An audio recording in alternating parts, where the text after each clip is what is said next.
anyị ga n'ihu asị m ka m wetara gị aka njikere gị kedu ihe ahụ na-ewe gị iwe n'ala Igbo kedu ihe ahụ mere iji wee si na ị ga-eso na-eme ihe adịna mma Igbo wepụta ife nke mbụ nwanne m nwoke Chinechere m bụ na gọvanọ ya anaghị eme ọfụma sinetọ ya na-eme ọfụma biko nchekwana ị ga-ewe ndị nwonu kwugharịwa ihe ikwuru ọzọ kedu ihe mere iji wee si n'ịchọ iso wee tinye aka kedu ihe n'ime gị maka na arụfụ m mgbe niile na-agba from Ukraine South Korea na-agbagharị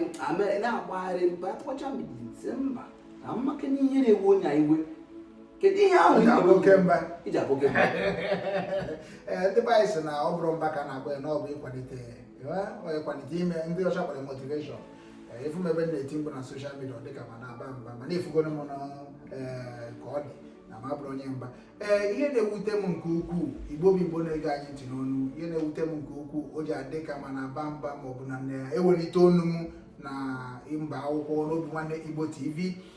ọ bụ maka na ịnanya na be anyị abụ m onye nke toro na be anyị etoro m n'Ọnịcha tokwa na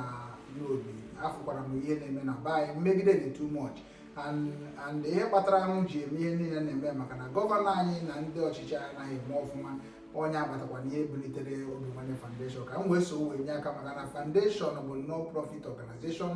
which is not bụ ife ji asọpọtụ gọọmenti so na anyị pụtakwa ka anyị kwanyekwa aka n'okwu ka anyị dozie obodo anyị site na Obinwannem Foundation. Ndewo Chinechere. otu ikwuru otu a ka ọ dị ama ka anaghị nke